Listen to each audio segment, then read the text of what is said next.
What's up, y'all? I'm Alan Hain, the Lawn Care Nut. Thanks for coming back for yet another week. So I'm coming to you from the podcast studio today, going to put up some clips from all around that relate to the video here. But the idea of this video is to lay out some lawn care basics. You know, we're coming into the fall time, and a lot of you guys are thinking about starting up a lawn care strategy after the long summer. Kids are going back to school, and you're thinking, all right, maybe I had some victories in the spring, maybe I didn't have some victories in the spring, maybe spring was a complete non-starter when it came to lawn care, but now that fall is here, I'm kind of reinvigorated to get things going, and being that we are already now in the beginning of August, you're starting to look ahead. And let me just say right there, good job. You've got your mindset right. Now you can make some good strides here in the fall. And so what I want to do is kind of level set your thinking a little bit and explain to you exactly how lawn care programs are built. And I'm going to put this in such a simple way because I also realize there's a lot of you out there that listen to this that are not going to take on a full DIY project for your lawn. Maybe you've got professionals that are doing some of the treatments for you and you just want to better know how to maximize what they're doing. This video will be helpful for you as well as those of you that are further down the road and maybe even consider yourself a little bit more intermediate or advanced. Sometimes going back and look at these basics will jog your memory and help you to improve your strategy as you go forward as well. So with that, I've got the video broken down into this way. We're going to talk about your responsibility, the things called cultural practices.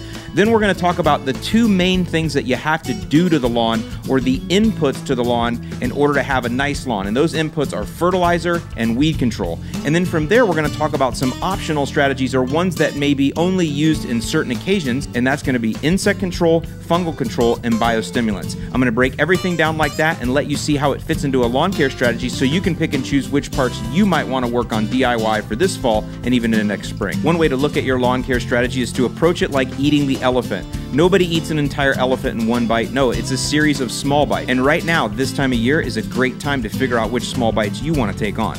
Let's stick with that analogy a little bit as we move forward. So the first thing I want to talk about are what we call cultural practices. And when I worked for True Green Camelot, I worked there for 15 years, worked my way up all through the branch office, held many different positions all during my tenure there, mostly on the south side of Chicago and a little bit in Ohio. And one of the things that we used to hope for with our customers, one of the things that we really wanted to educate them on were their cultural practices. In other words, what culture are you setting for the lawn? Because it's up to you as the homeowner to set the culture. It's kind of like if you think about a business and you talk about what is the culture of that business, what is the culture of employment at that business, that's typically driven by the owner. The culture of a business is set by the owner, and it's the same thing with the lawn. And the cultural practices are the way that you're going to set up the way that your lawn progresses for everything else. It's almost like setting the foundation.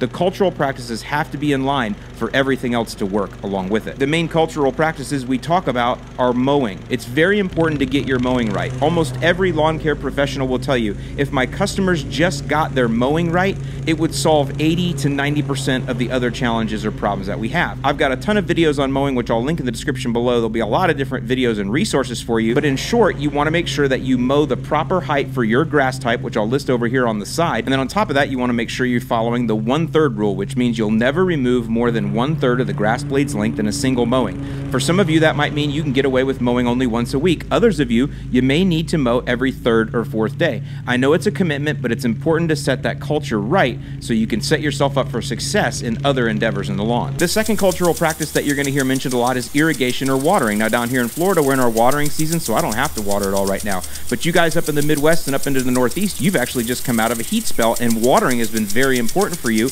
and you may have even fallen behind if you weren't prepared. So check out my video below where I talk all about watering, the Tuna Can challenge, and all kind of other fun ways that you can master your irrigation and make sure that you're also setting a good culture in your lawn when it comes to water. Now, once you've mastered the cultural practices, then you can go into the inputs, and there's two major inputs that we talk about: fertilization and weed control. Let's first talk about fertilization and fertilizers. I want you to think of fertilizers as lawn food. They're not actually, in all essence, lawn food. Plants actually make their own food through the process of photosynthesis, and that's sugars going up and down the plant, xylem and phloem, and all kinds of cool stuff like that that you learned back in 9th grade science class.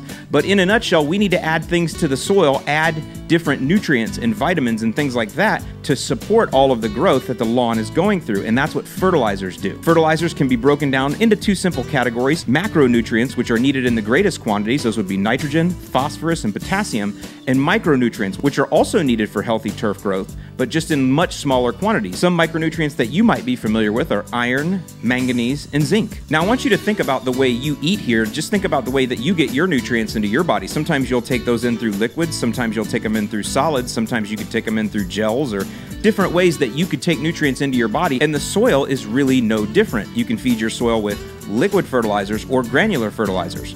Additionally, going back to the way that you and I eat, sometimes the sources are different. I can get vitamins from plants, but I can also get vitamins and minerals from certain meats.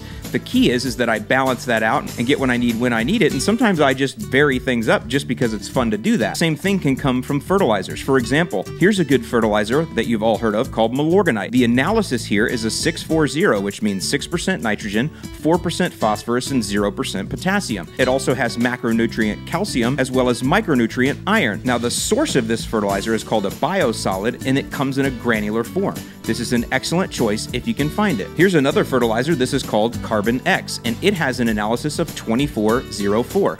24% nitrogen, 0% phosphorus, and 4% potash. It's also got some good micronutrients in it, and the form that it comes in is from biochar infused with chicken litter. You'll notice some of the same elements in here as the Milorganite, as well as a few different ones, and the source is different, but both are good fertilizers that will feed your soil and in turn make your grass grow healthy and of course turn it green. Here's a popular product, Scott's. This is just their southern lawn food, and you can pick this up at any big box store, and this will turn your lawn green. It doesn't have any bells and whistles in it or organic fluffy stuff, but it will definitely turn your lawn green. You can't see it very well on here, but the analysis is 32-0-10, so it's 32% nitrogen and it's 10% potash or potassium.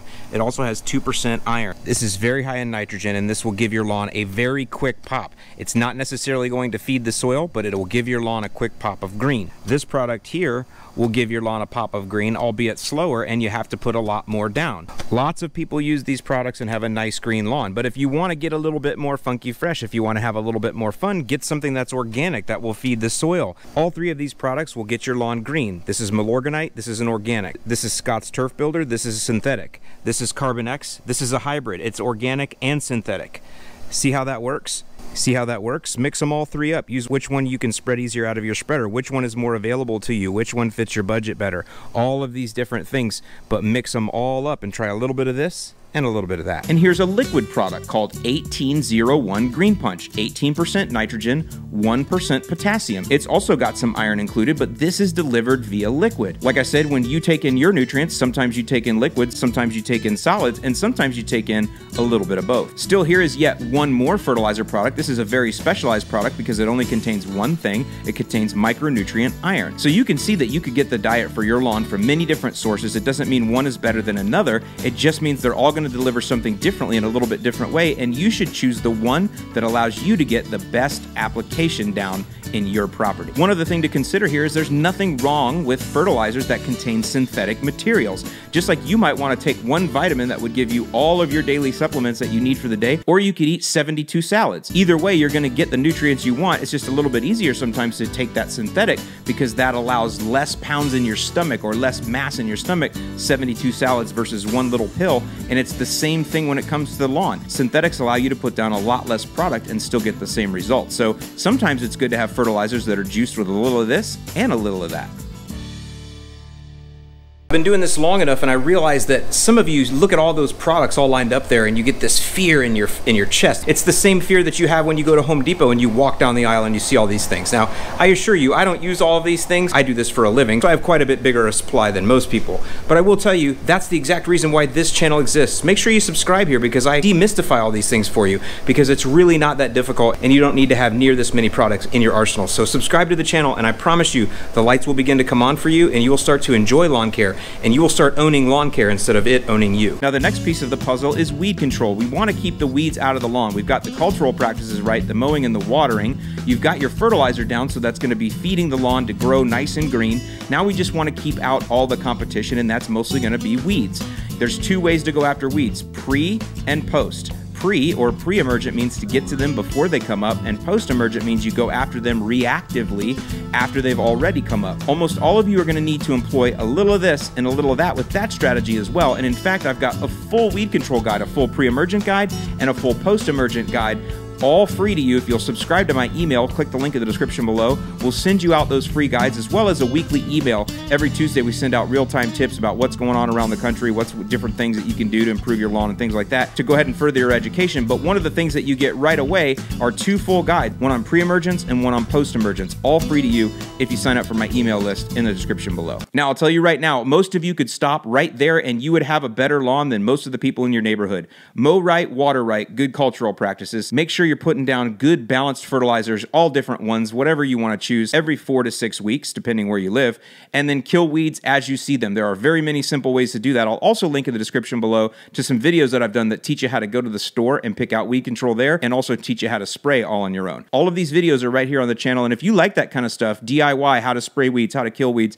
how to fertilize, how to mow, how to do all these things, I'd really appreciate it if you would subscribe and hang out with us every week here and join in the lawn care community. We got a lot of great people that all work together here. Okay, next let's go into bonus options, because all of the things we just talked about, if you just master that stuff, I'm telling you, things are going to go pretty well for you. But there are opportunities or times when you may have to do something a little bit more invasive or a little bit different. These are things that you don't necessarily have to plan to do right now, but you should at least have enough knowledge and understand that when signs show up, you kind of know where to go to Google search, you know what videos to watch, and you can kind of start making your way down the road. So the first optional kind of treatment that you're going to want to consider or think about or start to learn about are insecticides. Now, not all insects are going to kill your lawn, and in fact, almost every lawn has insects. My lawn, when I lived in Northwest Indiana for years, would get sod webworms and grubs every year, but it was so healthy and so vigorous, it just grew right through them and nothing ever happened. Same kind of thing, whereas a cold or a sickness or a flu might go around at your work, but you don't get it. You've still been exposed to the same germs and viruses as everybody else, but your system is just stronger and able to fight it off, and the symptoms don't manifest themselves. That happens with insects and diseases, and that would always happen in my lawn in Northwest Indiana. But there are some that can be pretty serious for different grass types, including grubs or down here in the south, chinch bugs. So you're going to want to have a little bit of knowledge about that.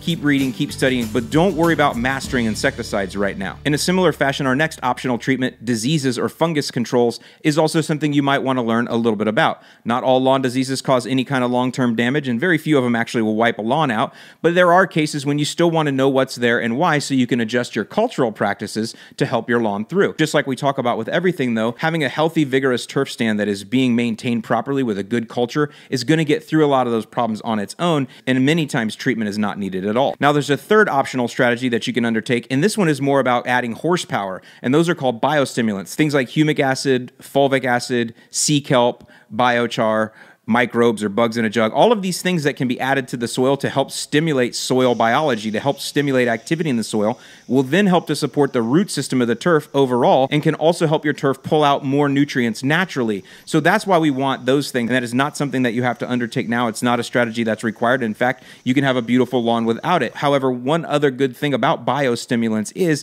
they can optimize the strategy. So the theory being, if you're adding biostimulants to your soil, you should need fewer inputs of everything else, because the biostimulants set up the soil life that will kind of manage itself all on its own. You might want to look up a cool term called homeostasis, which stands for same stand. It's keeping things in balance. The soil will keep itself in balance all on its own, and biostimulants help to push it there a lot quicker with rather than without. So those are the basics. I feel like this video has been long, just like all of my videos are. You guys know I talk too much and give too much detail, but at the end of the day, the reason I like to do these videos is because I want to teach you how to think for yourself. At the end of the day, I want you to be able to think for yourself and direct your own strategy so that as you move forward, this doesn't get boring to you and you actually have fun moving it around and messing with it. Now, if you're somebody here that doesn't want to get that far into it, I promise you, you will. So just tiptoe in, the water's fine. Click the link in the description below. I've got a full-on lawn plan, and we call it the Hybrid Organic Lawn Plan. It's step-by-step, what to put down, when to put it down. It kind of fills in all the blanks in this very video here, as well as we've got full support on the back end to answer all your questions around the guide. So with that, I'm Alan Hain, the Lawn Care Nut. Thanks for watching, and I'll see you in the lawn.